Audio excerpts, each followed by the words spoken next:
एक audio viral हो रहा है आपका। भाई जो ऑडियो वायरल हो रहा है, ऐसा उसमें क्या वायरल हो रहा है जो हम वीडियो पे नहीं बोले हैं? भाई नीचे करो माइक सब। जो बातें हम आप सबके कैमरे पे पिछले 3 दिन से बोल रहे हैं, वही बात तो हम ऑडियो में भी बोल रहे हैं।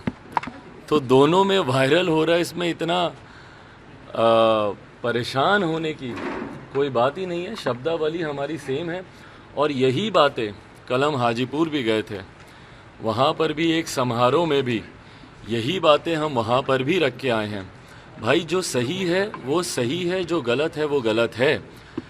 केंद्र में जो मंत्री बैठे हैं, जिनकी कृपा से आदरणीय चाचा जी पशुपति कुमार पारस जी केंद्र सरकार में वो मंत्री हैं, उसी सरकार की फैसले की वजह से जिस तरीके से महापुरुषों का अनादर हुआ, मेरे पिता मेरे नेता स्वर्गीय रामविलास पासवान जी की तस्वीरों को बाहर फेंका गया। भाई हम तो दोपहर में ही घर से निकल गए थे, उसके बाद जिस तरीके से उनकी तस्वीरों को फेंका गया, पांव तले उनको रौंधा गया, मेरे माता पिता के बिस्तर के ऊपर जूते चप्पल पहनकर, भाई घर खाली कराएं, कोई दिक्कत नहीं है। मैंने बार बार इस बात को बोला है कि अगर आप नहीं करवाते तो 2 दिन में, मैं तो भाई 1 रात पहले घर खाली कर ही रहा था ना, 29 तारीख रात को, तो मैं तो वैसे ही घर खाली कर देता। बट घर खाली कराने का एक तरीका होता है। इस तरीके से महापुरुषों का अपमान कर कर, और उस अपमान पर जो लोग खामोश हैं, तकलीफ मुझे उस बात की है जो लोग खामोश है। भाई कई ऐसे विरोधी हैं जिन्होंने मुझे व्यक्तिगत तौर पर फ़ोन किया है, कम से कम उन्होंने अपनी संवेदना तो प्रकट की। भाई जनता दल यूनाइटेड के भी बहुत लोग हैं, बहुत इनके नेता हैं जिन्होंने मुझे फ़ोन करके बोला कि ये तरीका सही नहीं था, जो कि स्वाभाविक है, प्रक्रिया से ऐतराज़ नहीं, पर तरीका गलत था। भाजपा के कई हैं जिन्होंने किया, मैं धन्यवाद दूंगा तेजस्वी जी का, उनकी पार्टी का। मैं कांग्रेस के तमाम लोगों का धन्यवाद दूंगा कि कम से कम उन्होंने जिस तरीके से भाई संविधान निर्माता, उनकी प्रतिमाओं को खंडित किया गया। मेरे घर के कोने कोने में ऐसे महापुरुषों की तस्वीरें, मूर्तियां लगी हुई थी, जिस तरीके से उसको सड़क पर फेंका गया, उस पर जिस तरीके से केंद्र सरकार में मौजूद मंत्री, जो स्वयं रामविलास पासवान जी के नाम पर मंत्री बने हुए हैं, भैया और क्या आधार था उनका मंत्री बनने का, बताएं मुझे। आपके भाई अपने आप को स्वतः उत्तराधिकारी वो घोषित करते हैं, और उसके बाद आज जब उनके भगवान जिनको वो कहते थे, उनके मंदिर को जब ध्वस्त किया गया है, उस पर वो इस तरीके से खामोश है, सिर्फ एक मंत्री पद के लालच में ना, कि भाई हम ज़्यादा कुछ बोलेंगे कुछ करेंगे तो हमको मंत्री पद से हटा देगा। भाई ऐसे कितने मंत्री पद को हमारे नेता ने लात मारी, ठोकर मारी। मैंने स्वयं ने 2020 में अगर मैं नतमस्तक रहता इन लोगों के सामने तो आज मैं स्वयं मंत्री होता, पर मंत्री बनने का लालच ना मुझे है, ना मेरे परिवार में किसी को है, ना मेरे पिता को कभी रहा था। और आज जिस लालच में आप अपने भगवान का अनादर होते हुए आप देख रहे हैं, और यही तमाम बातें, और बल्कि आज आपके माध्यम से मैं बोलूँगा कि भाई खास तौर पर पासवान समाज इस बात को देखे कि भाई किस तरीके से रामविलास पासवान जी का अनादर हुआ है, और उनके छोटे भाई जो अपने आप को उनका उत्तराधिकारी बोलते हैं, क्या इस अनादर पे उनका खामोश रहना उचित है? पासवान समाज ये देख रहा है, दलित समाज ये देख रहा है, और ख़ास तौर पर मेरे नेता ना सिर्फ पासवान समाज, ना सिर्फ दलित समाज, बल्कि हर जात में, हर धर्म में उनको मानने वाले, उनमें आस्था रखने वाले लोग हैं। हर कोई ये देख रहा है। भाई मुझे तो पिछले 3 दिन से यही ना फ़ोन मैसेजेस आ रहे हैं, आप सोशल मीडिया पे नीचे कमेंट्स पढ़ लीजिए भाई, आप ही लोगों के वीडियो पे, और इन लोगों के वीडियो पे भी पढ़ लीजिए। जो ट्वीट ये लोग कर रहे हैं, या जो बातें पशुपति कुमार पारस जी और बाकी उनके जो सांसद लोग कर रहे हैं, उनके नीचे कमेंट पढ़ लीजिए, उसी से ही जनता की नब्ज आपको पता चल जाएगी। बिहार में 24 सीटों पर इलेक्शन हो रहा है एमएलसी का, क्या लगता है? भाई 24 सीटों पर इलेक्शन हो रहा है, जिसमें 6 सीटों पर लोक जनशक्ति पार्टी रामविलास चुनाव लड़ रही है। मैं अपनी सीटों के बारे में कहूँगा, एक तरफ जहाँ मुझे विश्वास है कि हमारे प्रत्याशी ये चुनाव जीतेंगे, जिस तरीके से जन समर्थन, जो जनप्रतिनिधि इसमें मतदाता होते हैं, उनका रुझान जिस तरीके से लोक जनशक्ति पार्टी रामविलास और पार्टी की सोच बिहार फर्स्ट, बिहारी फर्स्ट के साथ देखने को मिल रहा है, वहीं इस बात की मैं निंदा भी करूंगा कि जिस तरीके से मेरे एक प्रत्याशी जो कि कोसी जोन से जो चुनाव लड़ रहे हैं, छतरी यादव उनको कहा जाता है, गंगा सागर जी वहाँ से चुनाव लड़ रहे हैं, गंगा सागर उर्फ छतरी यादव जी, जो कि सहरसा मधेपुरा से जो चुनाव वहाँ से लड़ रहे हैं, उनके साथ जिस तरीके से जानलेवा हमला कल रात उनके ऊपर किया गया, आप अगर तस्वीरें देखेंगे, गाड़ी स्कॉर्पियो जिस तरीके से, उनकी जो भी गाड़ी थी वो जिस तरीके से क्षतिग्रस्त हुई है, रात में उनको होश नहीं आया है, तो जिस तरीके से उनके ऊपर जानलेवा हमला किया गया,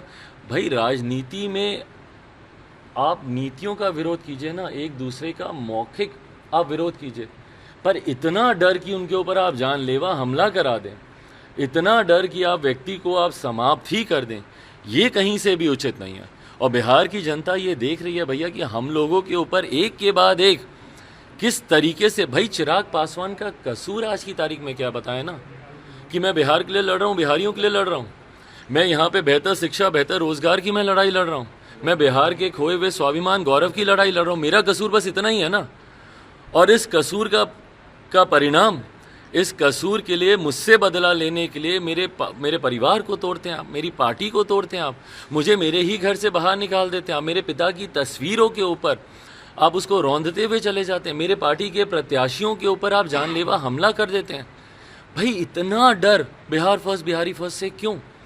बहरहाल जहां मैं एक तरफ मैं निंदा करता हूं इस घटना की, वहीं दूसरी तरफ मैं आश्वस्त हूं कि ना सिर्फ छतरी यादव बल्कि तमाम 6 प्रत्याशी जो हम लोग के चुनाव लड़ रहे हैं उनकी जीत भी सुनिश्चित है। चिराग जी, जिस लहजे में आप ऑडियो में बोल रहे थे, क्या ये संकेत था कि आप तेजस्वी यादव को समर्थन दे रहे हैं, आने वाले दिनों में देंगे? भाई जनप्रतिनिधि जो स्वयं एक बड़ी संख्या का प्रतिनिधित्व करते हैं, क्या मुझे उन्हें कुछ बताने की ज़रूरत है? क्या मुझे उन्हें कुछ सिखाने की ज़रूरत है?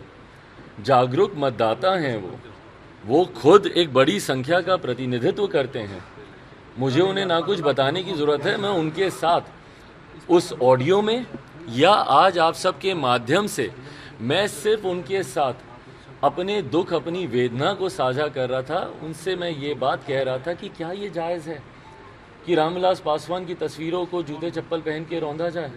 क्या ये उचित है कि डॉक्टर बाबा साहेब भीमराव अंबेडकर, जिनके आधार पर आज देश चल रहा है, भारत की संसद चलती है, उनकी प्रतिमा को खंडित किया जाए? क्या ये बातें उचित हैं? उनसे सिर्फ यही बातचीत कर रहा था, किसी को ये बताना कि आप किसको जाकर अपना मत दें नहीं दें।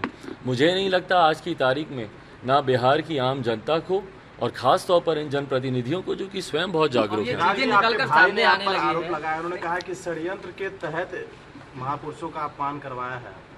भाई देखिए, उनको बोलिए कि उचित नहीं है इस तरीके से बयानबाजी करना। भाई अभी आप बहुत छोटे हैं उम्र में, आपको जानकारी नहीं है महापुरुषों का अपमान कितना बड़ा अपराध है। भाई जिन्होंने देश को बनाने में, देश के निर्माण में, देश की आज़ादी में, देश के निर्माण में एक अहम भूमिका दी, उनके अपमान पर एक तो आप खामोश रहते हैं और दूसरी तरफ आप इसको षड्यंत्र की आप बात करते हैं। भाई बिहार देख रहा है, गलती आप कर चुके हैं, इस तरीके के बयानबाजी से अपना भविष्य 2024 में 2 साल बचे हैं, सही वक्त क्या लगता है आ गया है आपके लिए कि आप एक बड़ा फैसला ले? राजनीतिक जो परिस्थितियां आपके साथ चल रही, भाई यकीनन रमन, जब सही वक्त आता तो मैं फैसला ले चुका होता। सही वक्त आएगा और लोक जनशक्ति पार्टी रामविलास उचित फैसला गठबंधन को लेकर, मुझे लगता है संभवतः आप सवाल पूछ रहे हैं, तो गठबंधन को लेकर मैंने हमेशा इस बात को कैटेगोरिकली ऑन रिकॉर्ड क्लियरली मैंने बोला है, स्पष्ट तरीके से मैंने कहा है कि जब भी चुनाव आएंगे उस वक्त गठबंधन का स्वरूप तय किया जाएगा और उसकी घोषणा की जाएगी। अगर मध्यवर्ती चुनाव की कल घोषणा होती है, मैं आपको गठबंधन के स्वरूप की मैं घोषणा कर दूंगा। जब भी घोषणा होगी, जब भी अधिसूचना आएगी, इसकी जानकारी दी जाएगी। बिहार के डिप्टी सीएम है तारकिशोर जी, उन्होंने योगी मॉडल को बिहार में लागू कर देंगे। भाई योगी मॉडल तो ठीक है, अभी कौन सा मॉडल चल रहा है पहले ये बताए ना। मतलब आप खुश तो नहीं है इस मॉडल से? कौन सा मॉडल चल रहा है अभी? योगी मॉडल अच्छी बात है भैया, आप लाएं योगी मॉडल, बढ़िया मॉडल है उनका, अपराध पे कम से कम नियंत्रण तो पाए हैं।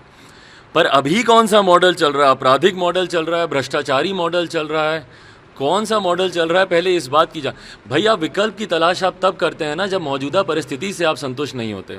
डिप्टी सीएम है आप, तो इसका मतलब आप अपने सीएम के मॉडल से तो कम से कम आप संतुष्ट नहीं है। ये इन्होंने तारकिशोर जी ने योगी मॉडल से तय किया। नाराजगी है, दिख रही है बीजेपी से नाराजगी है, बोचाम में उपचुनाव हुई है, श्याम यादव से मुलाकात हुई है, क्या कहेंगे इस पर? भाई आपने, मुझे लगता है श्याम रजक जी से भी आपने बातचीत की होगी, तमाम तार को एक साथ जोड़ देना। भाई मेरे पिताजी के पुराने साथियों में से रहे हैं, शुभ चिंतकों में से रहे हैं। क्या संभव नहीं है कि कोई व्यक्ति व्यक्तिगत तौर पर मुलाकातें करे? क्या हर मुलाकात के राजनीतिक मायने निकालने ज़रूरी हैं? कि अगर श्याम रजक अगर आए हैं तो इसका मतलब बोचा चुनाव से ही इसको, इस तार को जोड़कर देखा जाए? या अगर मैं तेजस्वी जी की अगर मैं बात कर रहा हूँ, उन्होंने अगर ट्वीट किया है तो इसका मतलब ये है कि भैया जहाँ जहाँ पर मेरे प्रत्याशी खड़े नहीं हैं तो वहाँ पर उनकी पार्टी को मदद की जाए। हर बात के राजनीतिक मायने निकालना मुझे नहीं लगता उचित है। मेरे आदरणीय श्याम रजक जी से पुराने व्यक्तिगत संबंध रहे हैं, मेरे परिवार के संबंध रहे हैं, कई बार उनसे मेरी व्यक्तिगत तौर पर मुलाकातें होती रही हैं। भविष्य के गर्भ में क्या है, ये जब भविष्य सामने आएगा ज़रूर बताएगा।